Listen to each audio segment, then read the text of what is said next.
Genèse chapitre 4, verset 7, nous lisons au nom de notre Seigneur Jésus-Christ de Nazareth.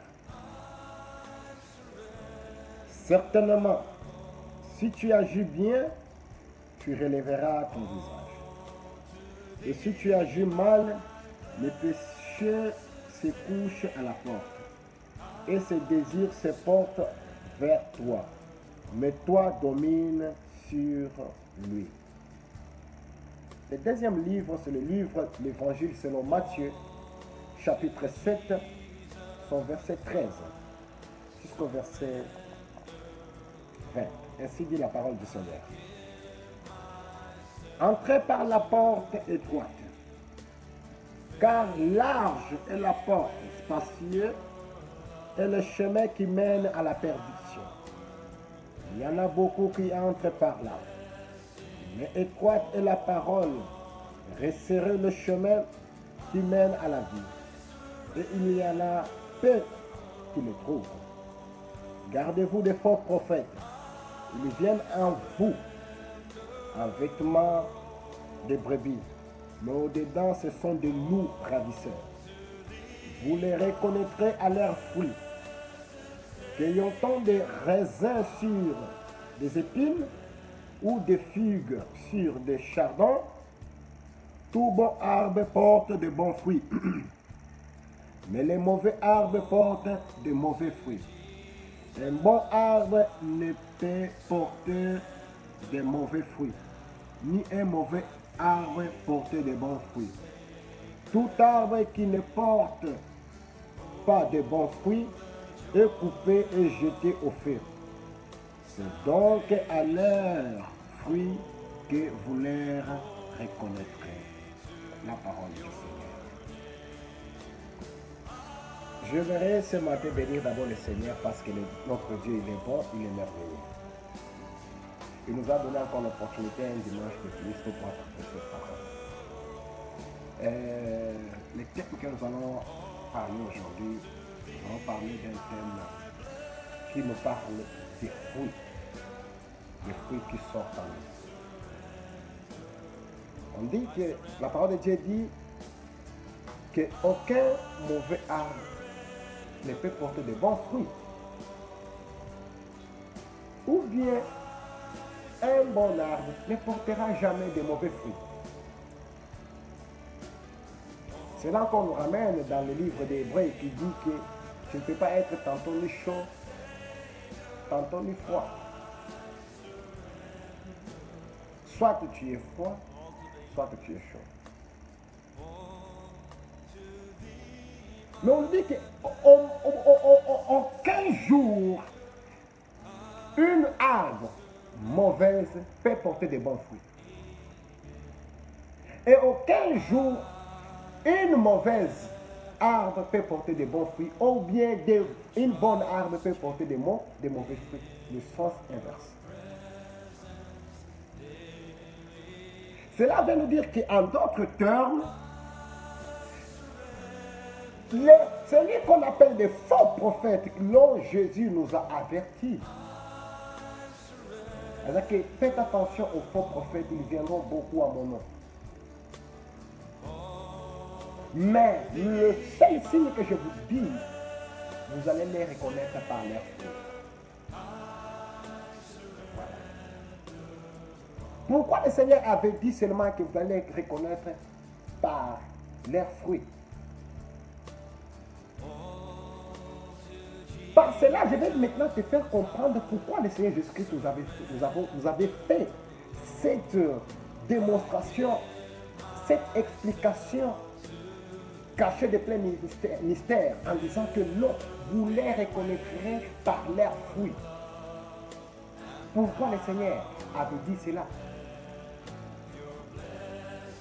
Parce que le fruit vient d'une arbre. On ne peut pas avoir des fruits sans une arbre. Alors, cet arbre-là qui est dans la personne qui s'appelle le faux, c'est quel arbre qui porte de mauvais fruits afin que les gens puissent les reconnaître? C'est l'arbre du péché. Or, l'arme du péché, c'est quoi? Qu'est-ce que le péché? Nous avons beaucoup plus de définitions. Beaucoup de théologiens ont donné beaucoup plus de définitions. Beaucoup de serviteurs de Dieu ont donné des définitions selon le péché.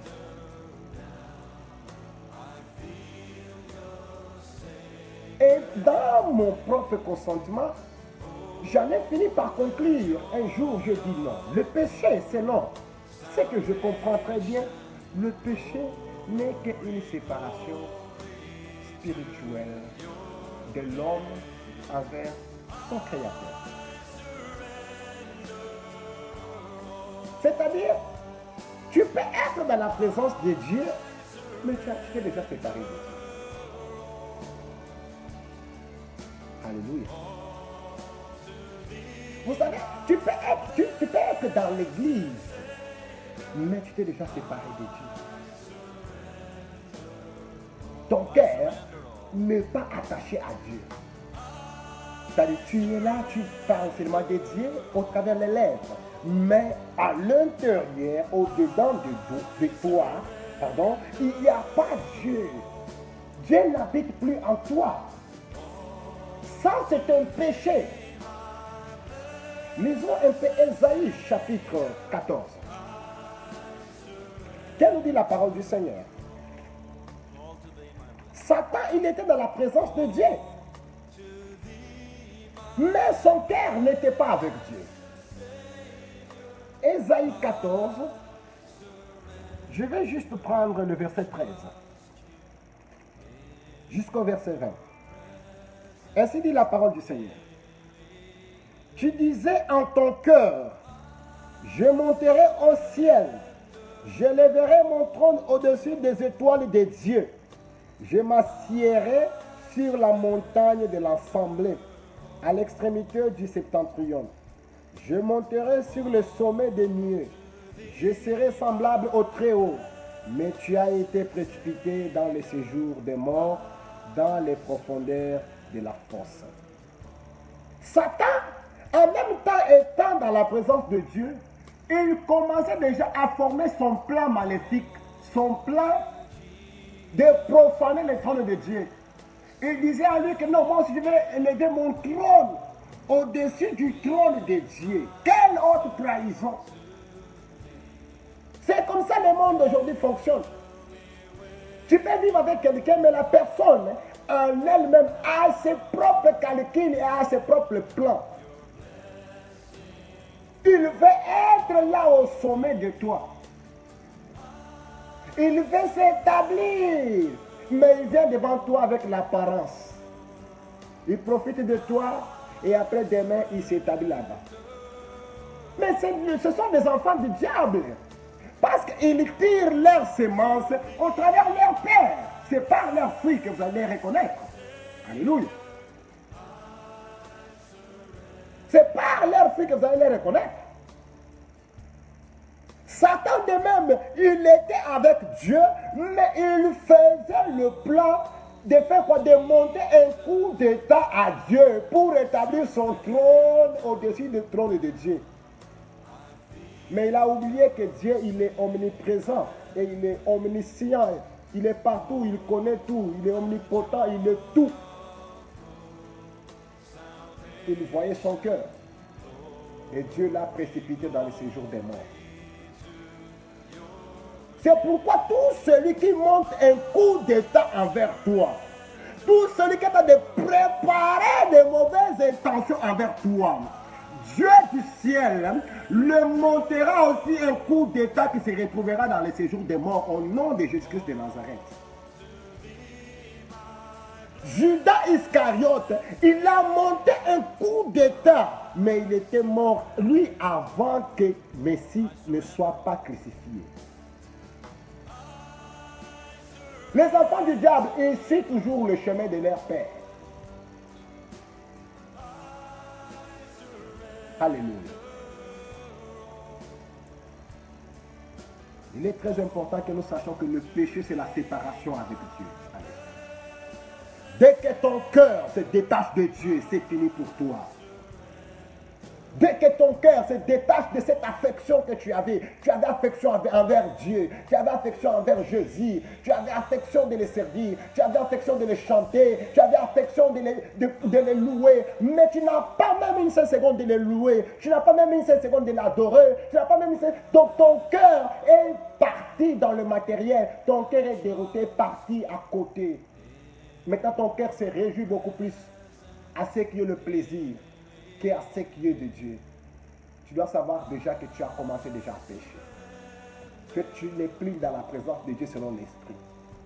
Ce n'est que ton corps, la chair qui est dans la présence de Dieu, mais ton esprit en toi n'est pas dans la présence de Dieu. Or, Dieu est esprit. Une fois que c'est là qu'il l'adore en vérité et en esprit. Voilà pourquoi nous devons être connectés 24 heures sur 24 heures, 7 sur 7, 30 sur 30, 365 à 366 jours en esprit avec notre Dieu.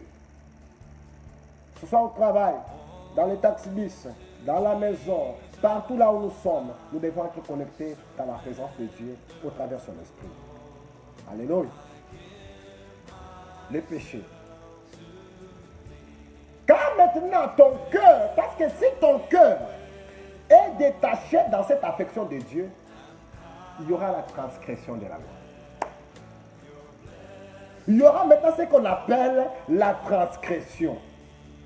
Je ne peux pas transgresser la loi si je ne suis pas, si je suis dans la présence de Dieu. Si mon esprit est attaché en Dieu, je ne transgresse pas la loi. Je vais vous faire revenir un peu. En Matthieu chapitre 18. Quand Jésus-Christ était à la montagne des Oliviers et qu'il avait pris Jean, Jacques, Pierre, ils sont partis pour prier à la montagne. Qu'est-ce qui s'était passé? La Bible dit c'est qu'il y avait la présence de Dieu quand, après avoir prié, il y avait la présence de Dieu. Et il y avait Moïse à côté et il y avait Élie à côté qui s'entretenait avec Jésus. Pierre, rempli de joie, il dit, Seigneur, restons même ici, faisons 3 tentes. Une pour toi, une pour Moïse et une pour Élie. Pourquoi Pierre s'est senti dans la joie que je dois rester dans la présence de Dieu? La transgression ou bien la désobéissance d'un être humain envers son Dieu, ça vient si quand ton esprit à toi est détaché de Dieu. Mais si ton esprit à toi est attaché de Dieu, il est impossible que tu puisses les désobéir. Ève, dans le jardin de Dieu, d'Éden, son esprit s'était détaché de l'affection de Dieu. Voilà pourquoi il y avait une transgression. Et il a fait quoi? Il a fini par pécher. La désobéissance. Maintenant, la désobéissance s'appelle quoi? La désobéissance s'appelle l'envie. Quand tu désobéis à Dieu, tu vas commencer à avoir des envies. Et le péché étant une arbre, ça grandit trop vite, à une accélération, à une vitesse. Et dès que ça commence à grandir en toi, faites attention parce que quand ça grandit, ça va finir toujours par donner des fruits. Et les fruits vont commencer à apparaître. Parce que le premier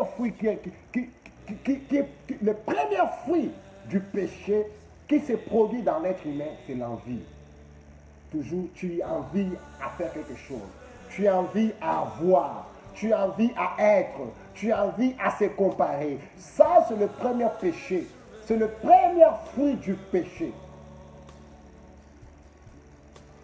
Envier. Tu veux devenir. Tu veux être. Tu veux aussi avancer. Tu veux aussi être quelqu'un. Tu veux aussi avoir tout. L'envie. Et l'envie amène quoi? C'est là où maintenant amène toutes sortes aussi de péchés. Amène la mort, amène les vols, l'envie amène la magie, l'envie amène maintenant vendre ton âme pour avoir le bien, l'envie amène les vols, tu peux voler à cause de l'envie. Il faut faire beaucoup attention.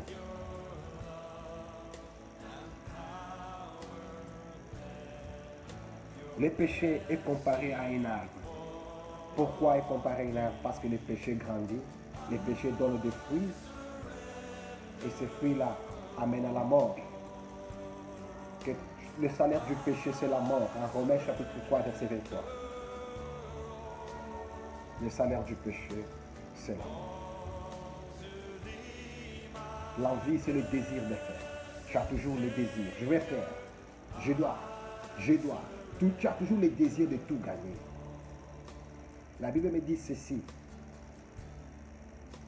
Vanité de vanité, tout est vanité.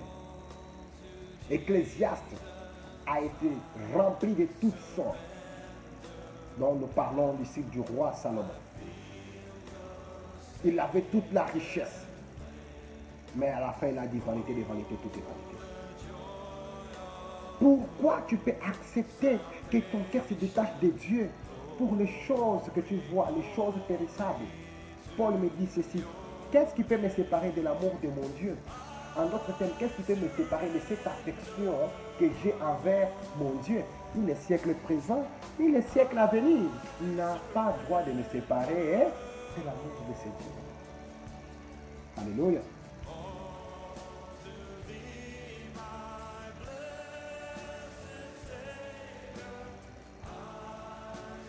Alors, quand tu te retrouves, tu es en train de pécher, le péché tend de régner en toi, c'est la repentance. Répands-toi. Quand tu te retrouves, quand ton cœur s'éloigne de la présence de Dieu, répands-toi, dis Seigneur, j'ai besoin de toi. Je ne vais pas m'éloigner de toi, mais j'ai besoin d'habiter avec toi.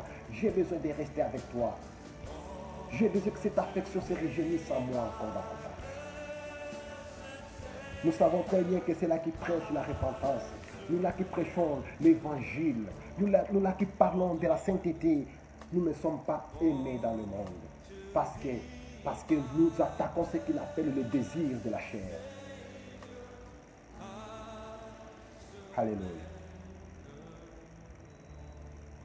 Vous savez, nous devons faire la volonté du Père. Selon Jean, chapitre 17 et son verset 1. Il avait dit ceci, nous devons faire la volonté du Père. Et la volonté du Père, c'est faire quoi? C'est faire connaître le véritable Dieu et le véritable Jésus-Christ qui a été envoyé ici sur la terre. C'est ça sa volonté. En fait, que quand les gens les connaîtront, et tous, ils auront la vie éternelle.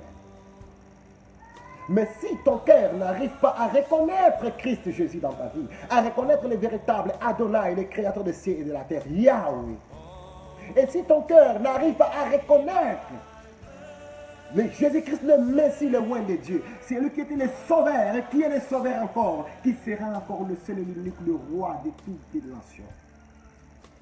Il est difficile que nous puissions faire la volonté de Dieu. Mais je t'invite ce matin que tu puisses reconnaître encore à toi davantage. Et pour reconnaître cela, il faut que le fruit se manifeste en toi. Parce qu'elle dit ceci, une foi sans œuvre, c'est une foi morte. Selon Jacques chapitre 2, verset 18. La foi est accompagnée des œuvres. Il faut que les œuvres se manifestent. Tu ne peux pas te lever, tu dis non, oh, moi j'ai la foi, moi je crois au Seigneur Jésus-Christ. Non, nous voulons voir les œuvres, le fruit de l'Esprit, c'est le fruit qui montre que tu aimes Jésus.